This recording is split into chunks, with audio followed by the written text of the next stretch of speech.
My name is Daryl Kwao. Happy Friday, everyone. Welcome to our friends listening on KT Radio in Koforidua. First up, Reuters is reporting this morning that Ghana's official creditors are scheduled to meet on Monday to discuss restructuring some $5.4 billion in loans to the country, a key step needed to secure the next tranche of funding from the International Monetary Fund. The bilateral lenders, including the governments of China and France, who co-chair the creditor committee, hold around a quarter of the country's $20 billion external debt earmarked for restructuring. We are keeping eyes on the stories. We'll update you subsequently. Turning to other news now, a research lead at GCP Capital Courage Boutique is urging the government to be strict on spending, particularly on discretionary items, in order not to erode the recent economic gains. According to him, this would help reduce election-related fiscal risks and its effects on inflation. He told Joy Business that election-related problems must be avoided. What we have seen in 2023, that work was that revenue net did not necessarily perform. There were revenue underwhelmed to some extent, but there was that commitment to trim expenditure and normally on the discretionary items. And that is how we managed to keep the fiscals in check and even ahead of the program targets, really. Going into 2024, we haven't paid as much interest on the local bonds. In fact, we have to negotiate them down. External debt service will resume once we conclude the debt restructuring. It brings on another set of obligation. And so government would have to even be stricter on the discretionary expenditure items if revenue continue to shortfall. Research lead at GCP Capital Courage Boutique there. Ecobank Ghana PLC has appointed Abner Sepoku as a substantive managing director and regional executive for the Anglophone West Africa region of the Ecobank Group. This confirms an earlier story by Joy Business. Her appointment took effect from the 1st of January this year. She takes over from Joanna Mensah, who is the immediate past acting managing director, a position she assumed from August 15, 2023, following the retirement of the former managing director Dan Saki. Mrs. Osepoku is an accomplished Pan-African business leader with over 25 years of experience in the financial services industry.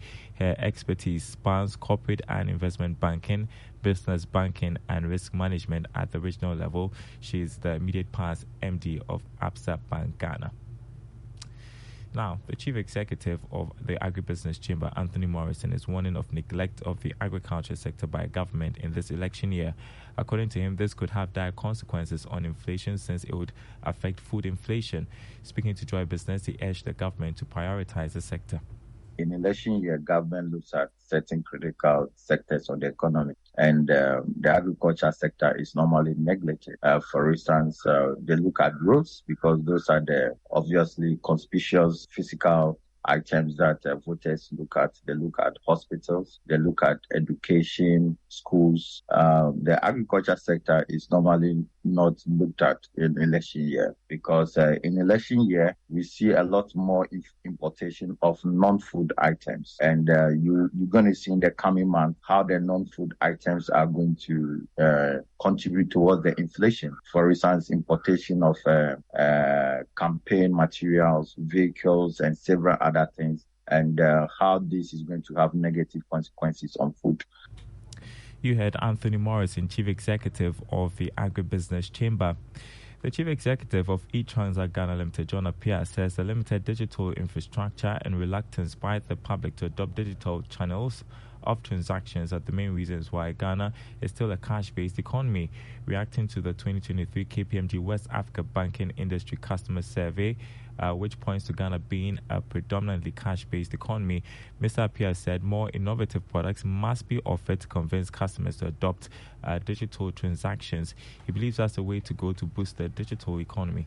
It requires a particular mind shift, and that doesn't happen overnight. But that said, there are some challenges. We have a limited digital infrastructure in this country. We have a low financial literacy in this country, and we have a low trust. The use of money is built on that fiduciary agreement, that trust in what you're holding. And with what happens around with cybersecurity, etc., there's very low trust in the system of moving money digitally. So all those issues, I think, together are some of the main challenges challenges that we see in being able to promote a more digitally inclined economy. Despite all these challenges, the most important thing is to provide value. So despite the challenges, there's a need for us to see how we can be more innovative with the products that we offer.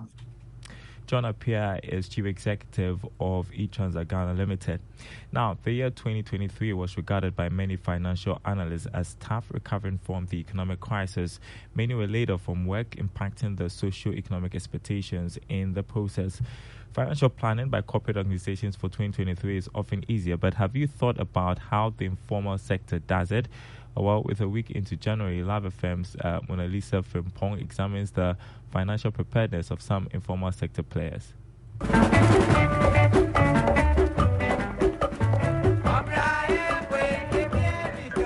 Okay, another plan I make is that unless I look for another work attached this work, because if I stand on this work, they cannot survive me unless I get another work in the somewhere to attach.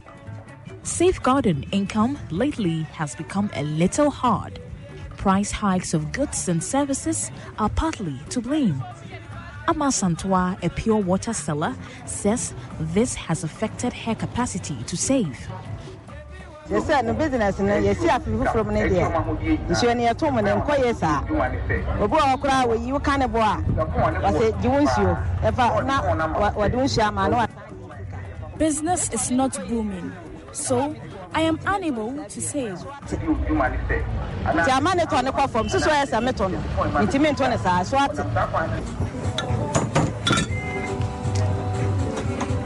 Some businessmen are strategizing to prevent losses and cut down cost of doing business. In a bid to survive this year, shoemaker Shadrach Yaukusi is reducing the quality of materials used in making shoes. He believes this will double his profit. My plan is to say, because I say, you know, 20 pairs now, by ya. As all the covers or tissue. One to swap. Who's got the banner? We are showing it in film. So, two of you. Prices of raw materials are high, so I use leather of less quality. In the event that you see materials and papa, I'm the air.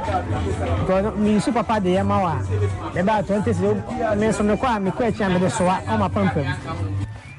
People look to the new year to shed bad habits and embrace new ones. Some agree that last year was terrible, but they are ready to embrace changes by quitting unnecessary expenditure. Maybe I'm not tired, and could be about. So me am a life kakra fa me to ade pa but enkura ni no enkura ni pagya no me hu say I am a spendthrift, but I will reduce it and focus on my children instead. Enti na yes wa ankwasa no wasa wotini e mabisu so wotini e mabisu a if you say ababon beko na nimu aka ma. For the habit of saving, once I save, you know, I just go for all the money and then use it for something agent. But I believe that when you want to save, you need to have a plan.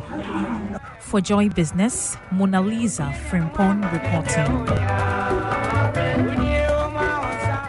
Hope you made your plans already. Before we go, let's check the markets this morning. Let's begin with the currency market. The dollar going for 12 cedis 18 pesos. The pound going for 15 cedis 25 pesos.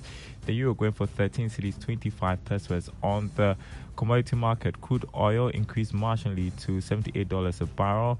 Gold trading at